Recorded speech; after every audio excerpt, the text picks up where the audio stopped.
Si pudiéramos condensar todo el mensaje del mundo en una sola gran idea, posiblemente esa idea sería la gran mentira que hace a las personas esclavas del pecado y las conduce a la condenación.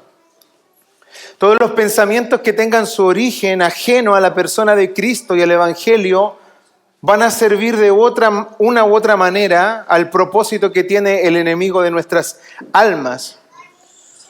Por un lado, podemos tener mensajes legalistas que introducen en las iglesias un falso evangelio que añade a la fe de Cristo requisitos, prácticas que niegan la eficiencia y la suficiencia del sacrificio de Cristo.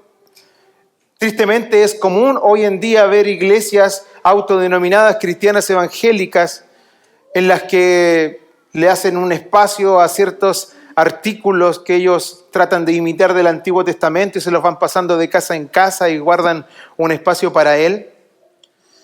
Y toman muchos elementos del viejo pacto y los traen al nuevo para de alguna manera ofrecer un mejor culto a Dios y asegurar su salvación.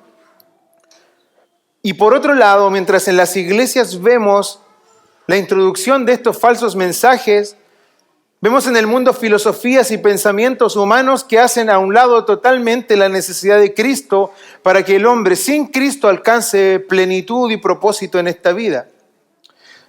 Si la verdad del Evangelio es la que nos hace verdaderamente libres, entonces la mentira y el engaño del mundo hacen lo contrario. Nos hacen esclavos, reos del infierno, presos para condenación. Pensemos en algunas ideas o filosofías seculares que el mundo ha ido elaborando a lo largo de los años y usted va a encontrar este patrón común que es dejar fuera a Dios. El racionalismo plantea que la razón, la mente, lo que pensamos es la fuente principal del conocimiento.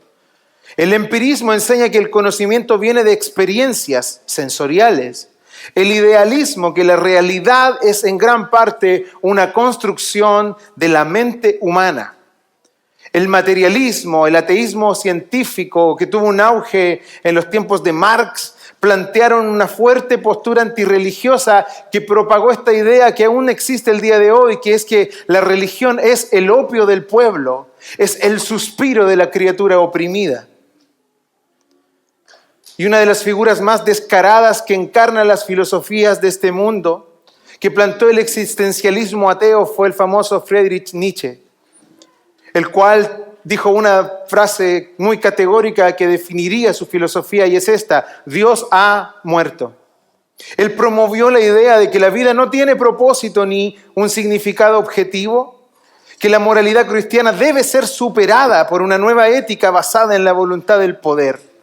Y durante su vida manifestó un total rechazo a Dios, quien para él no era más que la creencia que manifestaba la debilidad y que la humanidad, por tanto, necesitaba sacarse las cadenas de la fe, necesitaba hacer a un lado esta idea de Dios. Y aunque él sea muy extremo y categórico, le aseguro que muchos el día de hoy piensan algo como esto.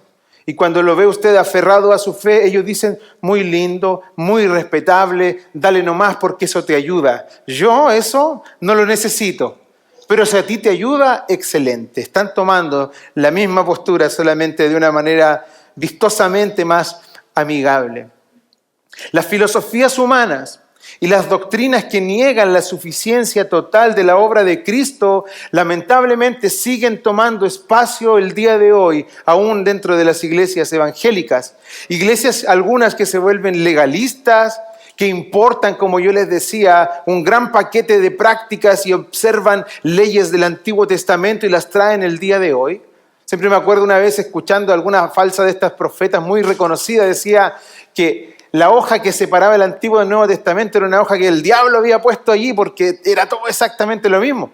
Sí, es lo mismo, pero lo que ella quería decir era traer todas las prácticas del Antiguo Testamento, olvidando que son una sombra, ¿cierto?, que nos está hablando de lo que Cristo verdaderamente iba a hacer. Por eso hoy nosotros no observamos la ley, digamos, judía como tal, ni mucho menos ponemos nuestra confianza en ella para salvación, porque no es capaz de salvarnos. Y aunque algunas iglesias han hecho eso, por otro lado, muchas otras se han vestido de filosofías de este mundo. Y tristemente muchos pastores de denominaciones muy famosas, muy conocidas, están con ramos de psicología y filosofía humana dentro del seminario cuando son pastores. Y en toda su formación ellos llevan un sincretismo, una mezcla absurda entre la palabra de Dios y el mensaje del mundo. Lamentablemente, aunque estas filosofías y estos mensajes parezcan atractivos, la triste verdad es que son mensajes que esclavizan a la gente y condenan sus almas. Vamos al pasaje de hoy. Este pasaje está ubicado en el corazón de la carta de Pablo a los creyentes de la iglesia en Colosas. Aunque no había visitado antes esta comunidad, Epafras le había dado información importante sobre el buen testimonio que estaban dando los colosenses y también del peligro al que estaban siendo expuestos. ¿Qué peligros teníamos? Judaísmo legalista, ascetismo extremo, eso es cuando ellos se latigan el cuerpo, ¿cierto? Para de alguna manera combatir la carne y poder ser salvos. Misticismo, ya, esto está más cercano a nosotros, adoración de ángeles, culto a otras cosas que no son Dios, y las filosofías griegas. Tenemos 4 grandes peligros que estaban acechando a la iglesia en Colosas. El argumento central de esta epístola, y esto es algo muy rápido porque no estamos estudiando expositivamente esta carta.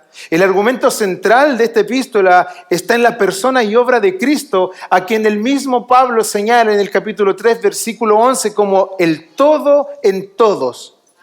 Y en cómo los creyentes tienen que estar firmes acerca de que Cristo es suficiente para ser salvados. Es como que Pablo no quiere gastar demasiado tiempo en esta epístola en desmentir cada mentira o falsa doctrina, para en vez de eso contrarrestar el engaño diciéndoles, este es el Hijo de Dios y Él es digno de ser reconocido, pues su obra es más que suficiente y su obra les ha salvado y su obra les ha hecho verdaderamente libres. Por lo tanto, volver a agregar a la fe pensamientos, filosofías o reglas humanas es un retroceso esclavizante del que ustedes ya han sido rescatados por medio de Cristo. Capítulo 1, versos 13 y 14 dice, Él nos ha librado del dominio de las tinieblas y nos ha trasladado al reino de su Hijo amado, en quien tenemos redención, el perdón de los pecados. Él está armando la base de todo su discurso, y es que en Cristo tenemos redención y perdón de los pecados, porque a Dios le ha placido traernos de las tinieblas a la luz por medio de Cristo solamente.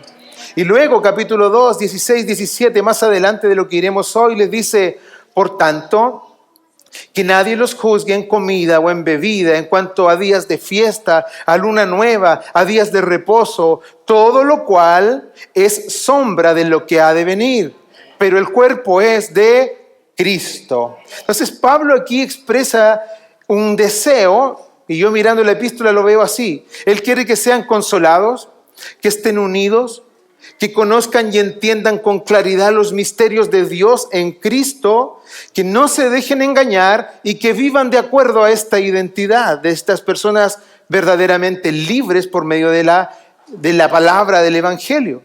Y de estos puntos que yo veo en la epístola, en el que nos vamos a quedar hoy es en el punto no se dejen engañar. Ahí está el pasaje al que vamos a ir ahora y lo vamos a leer rápidamente. Vaya, Colosenses 2. Del 8 al 15. Miren que nadie los haga cautivos por medio de su filosofía y vanas sutilezas según tradición de hombres, conforme a los principios elementales del mundo y no según Cristo. Porque toda la plenitud de la deidad reside corporalmente en Él y ustedes han sido hechos completos en Él, que es la cabeza sobre toda autoridad. Me voy a detener ahí, deje su Biblia abierta y seguiremos leyendo el pasaje. He dividido esta exhortación en 2 puntos. El primero es la advertencia o el peligro y el segundo, la solución. El peligro, la advertencia que hace y la gran solución. ¿Cuál es la advertencia? Está muy clara e inicia en las primeras palabras del versículo 8, cuando dice, miren que nadie los haga cautivos. La palabra que se traduce como miren es la palabra griega blepete. Y este es un verbo bien interesante porque significa ver, observar, percibir con los ojos o percibir con la mente. Es mucho más profundo que simplemente mirar. Y está expresado, y esto es interesante más allá de que nos cueste entenderlo, como un imperativo presente activo en segunda persona plural. Qué interesante, hermano Omar. ¿Qué significa eso? Que no es una sugerencia, que es una orden directa y urgente que se ejerce continuamente y que se aplica a toda la comunidad que oye el mensaje y no solamente a una persona. Por eso era interesante toda esa explicación. Esta palabra la vemos en otras partes. Por ejemplo, Jesús advierte en Mateo 7:15 y les dice: blépete de los falsos profetas, es decir, guárdense de los falsos profetas. Digamos esto todo el tiempo. Y en 1 Corintios 10:12 dice el apóstol: así que el que piense estar firme, blépete que no caiga, mire que no caiga. Bien, es una advertencia. Todos los creyentes somos exhortados a estar en una actitud de continua vigilancia y expectación, porque pueden surgir muchos engaños a nuestro alrededor y muchos lamentablemente pueden surgir entre nosotros mismos. El apóstol, inspirado aquí por el Espíritu Santo, sabe muy bien lo permeables que podemos ser a las falsas doctrinas y nos mandata que no nos relajemos y tomemos cartas sobre el asunto. ¿Por qué? Porque vivimos en un mundo que nos es adverso y hostil. El príncipe de la potestad del aire está pendiente de maquinar en nuestra contra, y si nos olvidamos de que estamos en medio de una guerra de verdad viva, entonces vamos a ser presa fácil. Entonces hay un peligro real sobre el cual vale la pena estar alertas y cultivar entonces una actitud vigilante, poniendo nuestras vidas en orden como para responder a este llamado. Los medios de gracia, orar, leer la palabra, estar en comunión con los hermanos son formas que nos ayudan a estar firmes en este camino, porque es necesario que entre todos nos ayudemos a detectar todos los peligros y engaños que puedan surgir. Por eso es bueno que no estemos solos y al Señor le ha placido que seamos una comunidad. Ahora, ¿por qué tenemos que estar alerta? Porque el adversario de nuestras almas quiere robar nuestra libertad. La traducción de la Biblia de las Américas es mucho más precisa con el sentido de este versículo. Hay otra que dice: miren que no los engañen, y está bien, perfecto. Pero acá dice: miren que nadie los haga cautivos. Porque los haga cautivos, expresión griega, estaio, y luego silagogón. Estaio significa una forma futura del verbo ser o estar, lo que implica que esto de ser cautivos puede ocurrir y va a ocurrir en algún momento si no blépete, si no estamos mirando alertas. Silagogón significa, que viene de la palabra silagogeo, un verbo poco frecuente pero que combina dos raíces que expresan la idea de ser llevados como un botín de guerra, ser esclavizados o ser arrastrados por la fuerza. Serás un botín de guerra del enemigo si no estás atento. Y la libertad que te ha sido conferida por Cristo será robada de tus manos. Esa es la advertencia, eso es lo que se nos está diciendo. Si no estás continuamente alerta, hay un enemigo que puede arrastrarte de vuelta a la esclavitud. Es lo que está diciendo el pasaje y es lo que va ahora a combatir con su argumento posterior. Si Cristo es la verdadera libertad para el hombre, todo lo que no es según Cristo significan cadenas. Entonces el llamado es: despierta, esté usted alerta, no sea pasivo al respecto, porque usted o los suyos pueden ser llevados fuera de la libertad a la que Cristo los ha llamado. Momentáneamente, por momentos, pero ojalá no sea así nunca. ¿Cuál es el medio para que el mundo, el plan del enemigo progrese y nosotros seamos atraídos de nuestra libertad y seamos llevados cautivos, que es la palabra clave en este pasaje? Y está en la segunda parte del verso 8. Por medio de su filosofía y vanas sutilezas, según la tradición de los hombres, conforme a los principios elementales del mundo y no según Cristo. Aunque la filosofía como tal, ¿cierto?, el amor al conocimiento, no es algo necesariamente perverso, negativo, malo y anticristiano en el contexto en el que se está expresando Pablo, evidentemente estas filosofías no son solo especulaciones vacías, sino que son verdades o son mensajes que desprecian a Cristo y al Evangelio.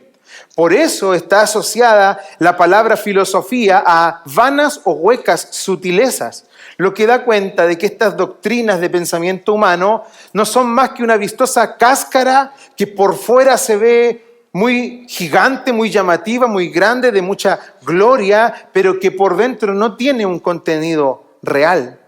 De hecho, la palabra sutileza que utiliza aquí, en su idea original, lleva la idea de un engaño y de una falsa seducción.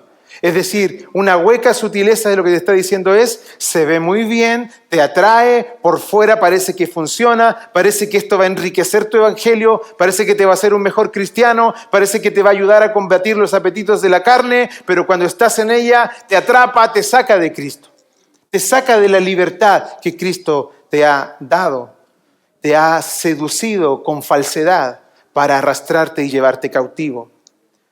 Y esto es todo lo que es el pensamiento que no es según Cristo. Apariencia de sabiduría, pero no es más que engaño.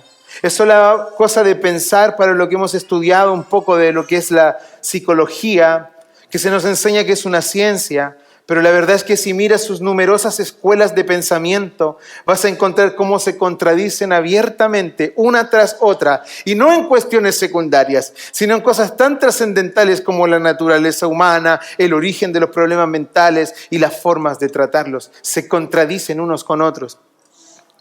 Y el mundo nos vende todo aquello como si fuera una ciencia digna de ser respetada, a tal punto de que en los seminarios, en algunos de ellos, están estudiando psicología para hacer consejería. ¿Por qué? Porque no han mirado, no han estado atentos de que el enemigo quiere hacer estas cosas para pervertir el evangelio. Por otra parte, tenemos tradición de los hombres, dice. Ese es el medio para llevarnos cautivos. Son ideas básicamente consideradas como válidas por el solo hecho de que han sobrevivido de generación tras generación. Pero es cosa de pensar en lo que pasó con el judaísmo en el tiempo de Cristo. Habían habido generaciones tras generaciones agregándole a la palabra de Dios y a su consejo mandamientos de hombre uno tras otro. Y Cristo no tuvo más que condenarles abiertamente por esta tradición legalista que ellos habían añadido a la revelación. Marcos 7:8 dijo, dejando el mandamiento de Dios, os aferráis a la tradición de los hombres. No porque una idea sobreviva a través de los años, eso significa que esa es una buena idea. La Iglesia Católica Romana es un muy buen ejemplo y ellos pueden ufanarse y lo hacen de su tradición, del magisterio, de los años, del Vaticano y de todos sus libros escritos y sus encíclicas y todo lo que generación tras generación ha permanecido. Pero aunque esto sea cierto y ha permanecido generación tras generación, sigue siendo un falso evangelio que tiene que ser señalado como tal y combatido con valentía y determinación. Porque así nació de alguna manera la Iglesia Católica, por no blépete, por no mirar y estar atentos de que hay una falsa verdad o hay una mentira y hay un engaño dispuesto a pervertir el verdadero evangelio. Debemos estar alertas entonces. Todas las filosofías y tradiciones, aunque se desarrollan y apuntan a cosas diferentes, ¿cierto? Las tradiciones dentro de las iglesias, el mensaje legalista y las filosofías humanas tienen en común que no son según Cristo, sino conforme a los principios elementales de este mundo, dice Pablo. También traducido como los rudimentos del mundo. Es una palabra griega, stoicheia, que es muy interesante porque apunta a la idea de los conceptos básicos o principios fundamentales de algo. Pero lo interesante es que agrega a esta palabra agrega el sentido de que no es solo una idea básica, el ABC de algo, decía el pastor Sugel Michelena hablando de esto, sino que también se usaba esta palabra, stoicheia, en el pensamiento griego y judío para describir a entidades o fuerzas espirituales. De hecho, hay traducciones que en este pasaje dicen los poderes que dominan este mundo. Lo cual tiene sentido porque después en el verso 15 Cristo demuestra estar sobre toda autoridad y potestad. Por lo tanto, lo que es muy claro es que los principios fundamentales de este mundo, que no son según Cristo, están íntimamente relacionados con la realidad, presencia e influencia de las huestes espirituales de maldad. Lo dijimos, tenemos que estar alerta, hermanos, porque estamos en una guerra viva y real. Y esa guerra no es contra sangre ni carne, sino que es una lucha espiritual que debe ser luchada espiritualmente, estando firmes en la palabra de Dios. No combatimos personas en este sentido, sino que combatimos las ideas que están detrás de ellos. ¿Y quién ha puesto las ideas en este caso? Que son los poderes, las huestes espirituales de maldad. Podemos concluir entonces este primer punto reconociendo que hay un grave peligro que nos rodea y que tenemos la urgente necesidad de no ser arrastrados por el error. ¿Por qué? Porque el mensaje de este mundo nunca dirige su mirada a Cristo. Lo usa como excusa, pasa por ahí, pero ellos no miran verdaderamente al Salvador. Mientras que nosotros, hijos verdaderos de Dios que han sido redimidos por su sangre, no podemos hacer otra cosa sino fijar nuestros ojos en la grandeza y en la supremacía del Hijo de Dios. Su gloria y su obra redentora deben ser absolutamente incomparables y consideradas preciosas a nuestros ojos. No sé cuál sea tu condición el día de hoy, no sé cuál sea tu preocupación, no sé cuánto daño te han hecho, cuánto nos han defraudado, cuánto haya pasado, lo que sea en tu vida. Cristo sigue siendo precioso y digno de ser reconocido. Él es nuestra esperanza, Él es nuestro Dios, Él es nuestra verdadera libertad. Por esta razón, a partir del versículo 9, Pablo, como lo dije al principio, no va a tratar de refutar cada una de las falsas doctrinas, sino que va a tomar la mejor arma para pelear esta guerra, que es decirnos, miren, contemplen la majestad, la gloria y la suficiencia de Cristo, quien es Dios, quien es su Salvador. Para que al ver con claridad la gloria del Señor, entonces podamos rechazar cualquier engaño que se nos ofrezca y que venga a usurpar de alguna manera el glorioso mensaje del Evangelio. Porque sí, tenemos un problema, falsas doctrinas, mandamientos, enseñanzas de hombres que no son según Cristo, que quieren llevarnos cautivos, sacarnos de la libertad y ser un botín de guerra del enemigo que dicen, miren cómo estoy ganando. Tenemos un problema, tenemos una advertencia, pero tenemos una gran solución. Y esa solución, dice Pablo, es Cristo. Cristo es el antídoto en contra de toda mentira. Cristo es el antídoto y Él puede vencer el poder esclavizante porque Él es Dios, Salvador y vencedor. ¿Qué es lo que va a decir ahora? El primer gran argumento que Pablo plantea para que los creyentes desprecien las falsas doctrinas es que Cristo es verdaderamente Dios. Él les dice, toda la plenitud de la deidad reside corporalmente en Él. Y ustedes han sido hechos completos en Él, que es la cabeza sobre todo poder y autoridad. Vale la pena permanecer en Cristo, pues Él es Dios.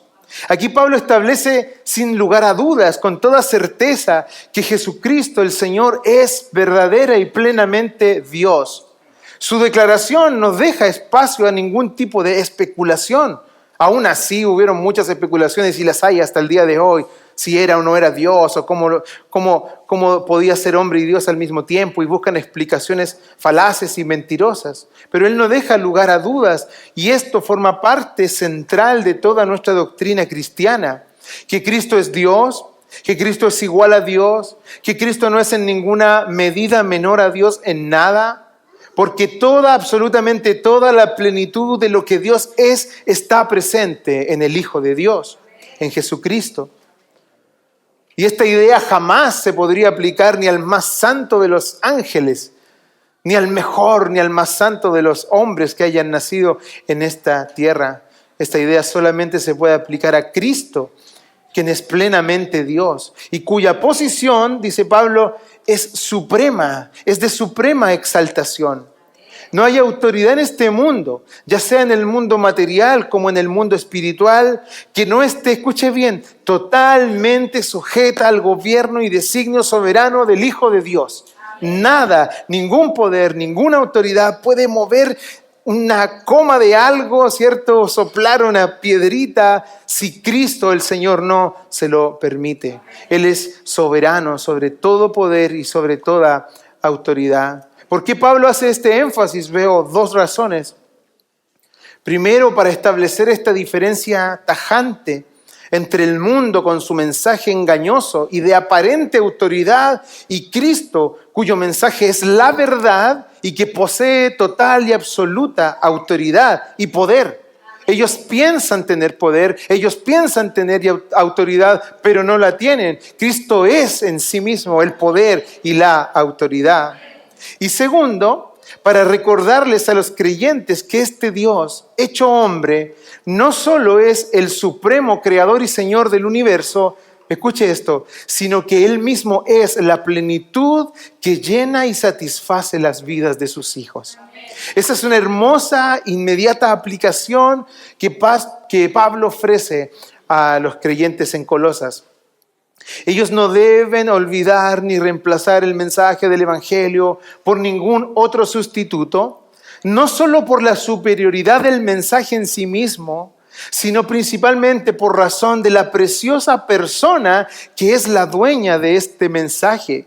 Porque Cristo no es solo un Salvador que ejecutó una preciosa obra y que luego nos dijo, ahora les toca a ustedes. No, Él hizo esa obra hace miles de años atrás por nosotros para ahora venir a ser en cada creyente su propia plenitud, para vivir y habitar verdaderamente en cada uno de ellos. Porque ahora Él es el todo en todos. Porque ustedes han muerto, dice más adelante en el 3:3 de esta epístola, y su vida está escondida con Cristo en Dios. No oigan otro mensaje, no solo por la superioridad del mensaje que han oído, sino por quien les ha dado el mensaje, que vive ahora en ustedes y Él es su plenitud y ustedes ahora están escondidos en Él. Qué preciosa declaración. Entonces, Cristo es Dios. Y es también el Salvador, versos 11 al 14. Aquí Pablo avanza en este argumento para que los colosenses se afirmen en el mensaje de Cristo, recordándoles la magnífica obra que Él ha llevado a cabo por ellos. Cristo no solo es el Dios cuya autoridad suprema sobrepasa todos los poderes de este mundo, sino que es también el incomparable Salvador que ha llevado una obra a cabo para reconciliarnos con el Padre. Es como si Él nos exhortara a Pablo a recordar que el Señor Jesucristo, quien es Dios Hijo, ha realizado una obra perfecta que es inigualable e insuperable, la cual debe ser considerada como la verdad la verdad más grande que se ha revelado alguna vez a los hombres. Pues esta verdad, que es Cristo dando su vida por su pueblo, es la única llave para nuestra salvación y es la única llave para nuestra verdadera libertad. Pues, versículo 11, vamos allá. También en Él ustedes fueron circuncidados con una circuncisión no hecha por manos, al quitar el cuerpo de la carne mediante la circuncisión de Cristo, habiendo sido sepultados con Él en el bautismo, en el cual también han resucitado con Él, por la fe en la acción del poder de Dios que lo resucitó de entre los muertos. Y cuando ustedes estaban muertos en sus delitos y en la incircuncisión de su carne, Dios les dio vida juntamente con Cristo, habiendo perdonado todos los delitos, habiendo cancelado el documento de deuda que consistía en decretos en contra de nosotros y que nos era adverso, y lo ha quitado de en medio clavándolo en la cruz.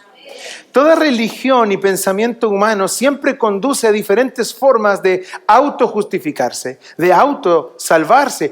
Y esta es una idea muy seductora, porque pensar que somos en parte responsables y que si yo hoy estoy aquí y voy camino al cielo y Pepito que está allá en la calle, ¿cierto? Y que a lo mejor le ha ido mejor que yo en la vida, pero va rumbo al infierno y a la condenación, es seductor decir, algo hice yo, algo vio Dios en mí. No sé qué habrá visto, como dice por ahí una canción, pero algo vio, algo tiene que haber visto. La verdad es que si miró algo, vio pecado, corrupción, indignidad. Pero es atractivo pensar que de alguna manera hay un porcentaje mínimo, aunque sea, en el que yo hice una diferencia y no la hicieron los hombres. Es atractivo esto, pensar que somos autores de nuestra salvación. Ya sea por un lado llevando a cabo buenas obras, cumpliendo con rigurosidad ciertas leyes, como por otro lado del espectro de lo que hoy hablamos, por haber alcanzado un cierto grado de iluminación intelectual tan alto que me permite trascender en mi escala cósmica imaginaria y alcanzar el nirvana, ¿cierto? Y reencarnarme, ¿cierto? No en un animalito, porque si lo hice muy mal podría ser de vuelta en un animal, sino que ahora voy a ser una mejor persona hasta alcanzar. Nada de ese tipo de cosas es cierta. Las Escrituras son enfáticas sobre esto. Escuche este precioso texto, Tito 3:5. Él nos salvó. Fíjese por qué. No por obras de justicia que nosotros hubiéramos hecho, sino conforme a su misericordia, por medio del lavamiento, de la regeneración y renovación del Espíritu Santo. Da lo mismo el esfuerzo humano. Es bueno esforzarnos, por cierto, pero eso no salva absolutamente a nadie, sino solamente su misericordia. El judaísmo apóstata del primer siglo había construido un monumento sobre la supuesta justificación por obras, tal como lo hace el día de hoy el catolicismo romano y muchas otras religiones falsas. Para los judíos la salvación estaba sujeta a un grado de fidelidad que pudieran tener respecto de leyes morales y ceremoniales. Por esto es que amaban diezmar aún de las cosas más insignificantes, amaban orar en público, amaban ayunar y que todos los vieran, porque ellos en sus mentes ya habían alcanzado la justicia que la ley demandaba. A tal punto estaban convencidos de esto que cuando vino el Salvador, ellos mismos lo despreciaron y se aseguraron de que fuera clavado en una cruz. ¿Salvos de qué? Ellos, al igual que muchos el día de hoy, desprecian la gracia del Señor y piensan que por sus obras y buenas intenciones no serán condenados. Siempre lo digo, pero es que lo he escuchado tantas veces. No soy Hitler, ¿cierto? Y ese es el estándar. Es como que de Hitler para abajo al infierno. El resto no somos tan malos. Pero tú y yo sabemos la verdad acerca de esto, y es que todos aquellos que no aceptan ni obedecen el Evangelio del Señor Jesucristo, en palabras de 2 de Tesalonicenses 1:9, sufrirán el castigo de eterna destrucción, excluidos de la presencia y de la gloria de su poder. Por la fe en Cristo serán salvados, mas no por el cumplimiento de la ley ni por las obras. Porque por la fe hay verdadera libertad, pero si dependes de las obras, entonces hay lugar para la esclavitud.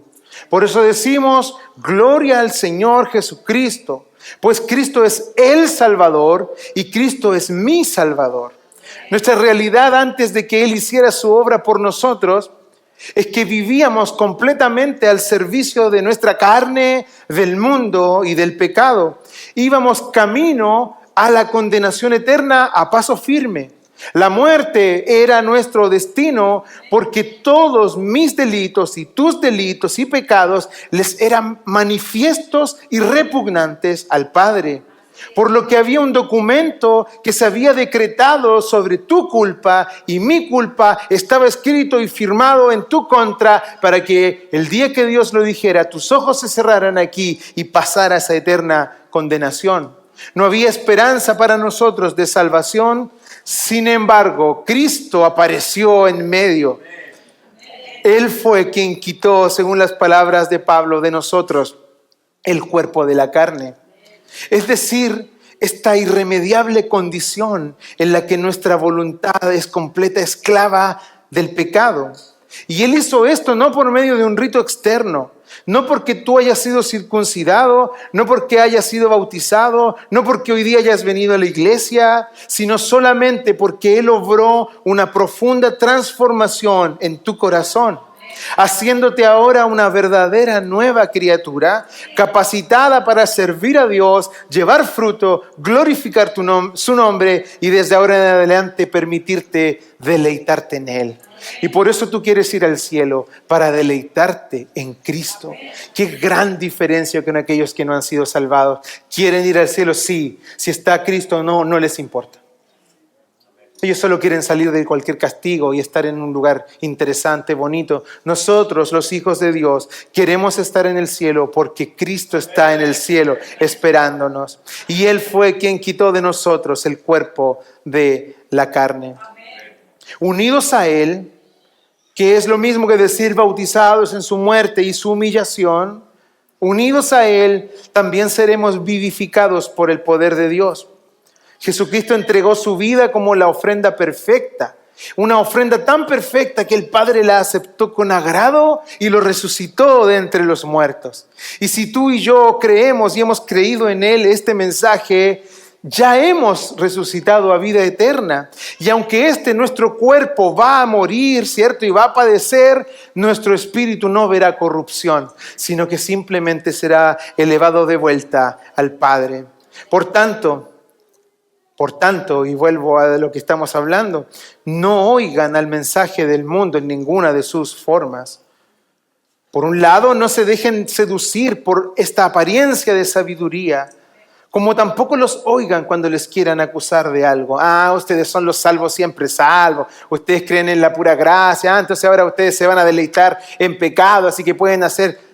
Sí, creemos, salvo siempre salvo, creemos en la gracia que cambió nuestras vidas, en la gracia de Cristo viniendo a morar con nosotros, en la gracia de un Espíritu que nos ha regenerado y que no nos deja vivir de esa manera que muchos de mala manera nos quieren acusar. Bueno, si nos quieren acusar de todas estas cosas, no los oigamos, porque tú y yo sabemos que antes estábamos muertos en nuestros pecados, pero ahora verdaderamente Dios nos ha dado vida juntamente con Cristo.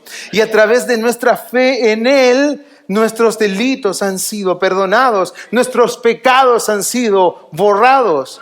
La obra completa del Salvador ha sido el pago que ha cancelado el acta de los decretos que estaba en nuestra contra. Porque sí, había un acta escrita en contra de nosotros con justicia, pero Cristo ha derramado su sangre para quitar de en medio aquello y que ahora nada se puede interponer entre tú y tu Dios. Como Él ha clavado en la cruz tu culpabilidad. Él cargó sobre sus hombros toda tu maldad. El Hijo de Dios soportó la debilidad y la muerte en su carne para que tú ahora puedas descansar en sus méritos, en lo que Él ha hecho, en su obra, para que te puedas gozar, cobrar aliento y decirle al mundo y a los legalistas: en ningún otro hay salvación, porque no hay otro nombre bajo el cielo que haya sido dado a los hombres en el cual podamos ser salvos.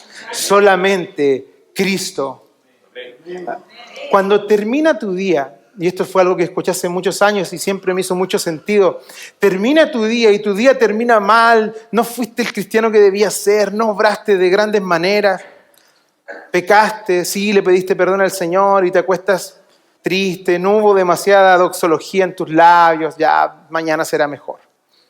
Y el otro día te comportaste mejor, tuviste la oportunidad, perdonaste, bendeciste hermanos y llegaste a tu oración. Gloria sea dada a tu nombre, bendito eres por los siglos de los siglos. Lo que decía esta persona es: ¿cuál es la razón de tu gozo y de tu adoración? ¿Lo que tú estás haciendo o lo que Cristo hizo? Porque si es lo que Cristo hizo, aún en el día malo, en el día triste, en el que caes humillado, debe haber gozo y alegría por el Dios de tu salvación. Porque aunque en ti hay un miembro, ¿cierto? Está la carne que está luchando en contra de tu espíritu y hay momentos en los que pareces perder la pelea, aún en esos días Dios sigue siendo tu Salvador y Él sigue siendo tu esperanza. Finalmente Pablo concluye esta parte hablando acerca de cómo Él es además Cristo el vencedor. Y contrasta en este argumento con la victoria de Cristo, con la insensatez de ceder ante las filosofías vacías que emanan de poderes y autoridades de este mundo. Y Él les da el golpe de gracia. Les va a mostrar a todos los creyentes que Cristo es vencedor sobre todo poder, dominio y autoridad. Y mientras ellos aparenten tener poder y autoridad y digan toda clase de cosas, la verdad es que ellos están humillados bajo los pies de Cristo. Versículo 15, vamos ahí.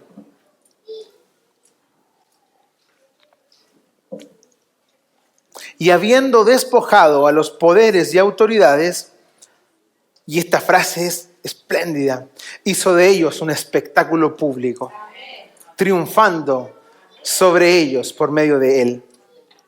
Bueno, hay que poner esta declaración en el contexto que estamos el día de hoy. ¿Qué lugar puede tener el mensaje de los miserables poderes que rigen en este mundo? La respuesta es, ¿qué lugar? Ningún lugar, pues Cristo los ha vencido. La palabra griega ocupada aquí es apekduomai, que significa despojar, y así es traducida. Significa despojar algo por completo, quitarle poder o autoridad a alguien y dejarlo sin recursos.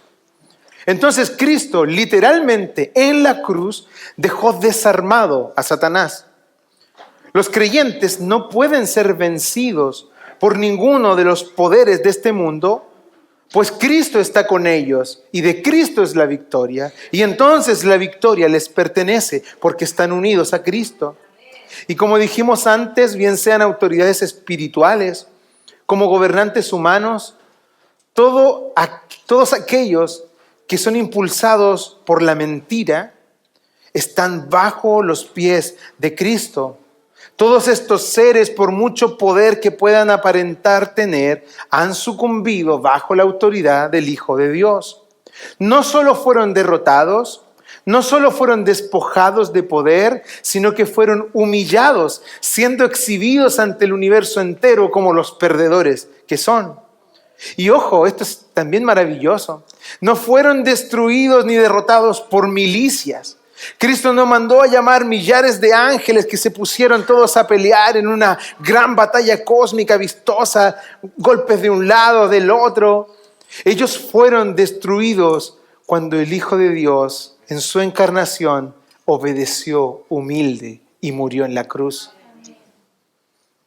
El poder de Cristo ha sometido y humillado definitivamente a todos sus enemigos. Y aunque al tiempo presente aún andan tratando de dañar, incluso si pueden, a los escogidos de Dios, esto no será así para siempre. Y quiero que vayas conmigo a 1 de Corintios capítulo 15.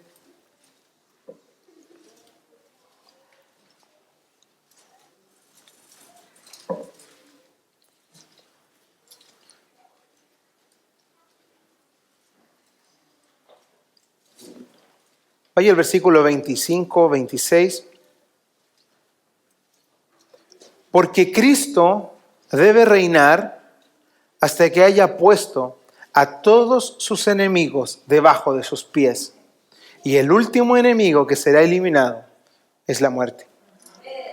Ahora avance, vaya al 54, un pasaje muy conocido. Cuando esto corruptible, ¿cierto?, se vista de incorrupción, y esto mortal se vista de inmortalidad, entonces se cumplirá la palabra que está escrita. ¿Cuál es esta palabra? Devorada ha sido la muerte en victoria. ¿Dónde está, oh muerte, tu victoria? ¿Dónde, oh sepulcro, tu aguijón? ¿Con qué haces daño? Tu gran arma. El aguijón de la muerte es el pecado y el poder del pecado es la ley. Pero a Dios gracias, que nos da la victoria por medio de nuestro Señor Jesucristo. Y una aplicación inmediata: por tanto, mis amados hermanos, estén firmes, constantes, abundando siempre en la obra del Señor, sabiendo que su trabajo en el Señor no es en vano. Tu salvación no depende de tu trabajo, tu salvación no depende de tus obras, pero cuando trabajes y cuando obres, además, no será en vano, hermano. Terminamos. Primero, el llamado claro es, amado hermano de esta iglesia, no puedes bajar la guardia. Por tanto, entrénate en la doctrina de la verdad y desprecia con fuerza el error. Señala el error, corrige el error, combate el error, saca a otros del error. Eso es muy importante, porque el peligro es real. Y la palabra de Dios que yo te acabo de leer lo está advirtiendo. Y si ella lo hace, no está exagerando. Es porque es necesario que tú y yo seamos personas que estemos continuamente mirando al Señor y despreciando el error. Por tanto, hacemos bien siempre en volver de vuelta al Evangelio de nuestra salvación. Hacemos bien pasando tiempo en la instrucción de la palabra. No dejes de asistir a la iglesia, no te acostumbres a eso. No pierdas la oportunidad de ser instruido. Busca compañías santas entre tus hermanos, conversa con ellos, habla de temas edificantes, habla de doctrina, habla de escatología, habla de lo que quieras, pero habla de la palabra de Dios, porque es de todo, de lo que tú busques, desde Génesis hasta Apocalipsis, va a haber para ti palabra de crecimiento. Busca a tus hermanos, conversa con ellos y alimenta tu fe con la palabra de verdad, con responsabilidad. Y no dejes de hacer esto, no bajes la guardia. Tu esposa, tu esposo, tu hogar, tus hermanos y aún tus compañeros de trabajo necesitan que estés firme en Cristo y en la gracia que te ha salvado. Cristo, debo hablar acerca de Él en el cierre. Su obra, su persona, su victoria son todo lo que tú y yo necesitamos. Fuera de Él no hay esperanza, no hay vida, no hay salvación, no hay libertad. Todo es oscuridad, todos son malos consejos, todo es condenación y esclavitud, todo es pérdida, todo es muerte, pero Cristo es todo. Por tanto, vale la pena de que dejes de mirar aquello que estés mirando para volver a elevar tus ojos sobre aquel que aún los vientos le obedecen. Vale la pena elevar tu mirada al cielo para contemplar continuamente a tu glorioso y bendito Salvador Jesucristo. Porque cuando pienses que has hecho mucho por Dios, por su causa, por la iglesia, todo lo que hice, me gasté, hice aseo, preparé esto, serví, fui a ayudar a una hermana y llegas lleno de buenas obras, como justificándote y miras al Salvador, toda la gloria y el reconocimiento sean dados a Cristo el Señor. Contémplalo. Vale la pena dejar de mirarte a ti mismo y mirar a Cristo, el autor y consumador de tu fe, el capitán de tu salvación. Ríndete y adórale como Él lo merece. No hay otro como Él. No hay nadie más precioso que Él. Y Él es el camino. Él es la verdad. Y solamente Él es la vida. Por favor, amado, ante el testimonio glorioso del Redentor de tu vida, no te olvides de dónde es que has sido rescatado. No olvides el tiempo de tu ignorancia en el cual Cristo te amó. Cuando Él vino a tu vida y te sacó del lodo de la miseria, se abalanzó sobre ti con un abrazo tierno y te besó para hacerte su hijo, para darte un reino eterno. Por favor, no lo olvides. No olvides cuánto te ha sido perdonado y gózate en lo que tu Salvador ha hecho por ti. Y a ti, amigo, que has escuchado este mensaje, no puedo concluirlo habiendo pasado tanto tiempo en el Evangelio sin pedirte esto. Arrepiéntete de tus pecados y cree en Cristo como tu Señor y Salvador. Hoy debe ser el día. Ahora debe ser el tiempo en que inclines tu corazón a Él en arrepentimiento y fe para que seas perdonado, tus cadenas sean destruidas y estés por completo a salvo de la ira de Dios que se va a revelar un día sobre todos los desobedientes e incrédulos que no han confiado sus vidas en Jesús. Amén. Friedrich Nietzsche, lo cité al principio, fue aquel filósofo, filólogo del existencialismo ateo. Su frase "Dios ha muerto". Él hizo de su vida la mejor ilustración de lo que es vivir ajeno a la esperanza liberadora del Evangelio. Nietzsche nunca tuvo relaciones estables. Pasó gran parte de su vida enfermo, terminó su vida académica a los 35 y terminó dependiendo de la ayuda económica de su madre y su hermana, a quienes él despreciaba. En 1889 sufrió un colapso mental en Turín y desde ese momento su mente se deterioró por completo y pasó los últimos 11 años de su vida en un estado de locura, siendo incapaz de sostener una sola conversación coherente. Nietzsche, como ejemplo de las filosofías humanas vacías, proclamó que el hombre sin Dios debe forjar su propósito y sin propósito terminó. Los judaizantes, los legalistas pretenden añadir a la fe obras rituales. Los místicos buscan acercarse a Dios por medio de otros mediadores fuera de Él. Y los del ascetismo extremo buscan ganar la batalla contra la carne y alcanzar redención mediante severas disciplinas físicas. Pero la respuesta de Pablo y del glorioso evangelio es que todos estos errores sucumben ante la suficiencia y superioridad de Cristo, quien es tu Dios, tu Salvador y el vencedor. Gloria sea dada a nuestro Señor. Oremos a Él.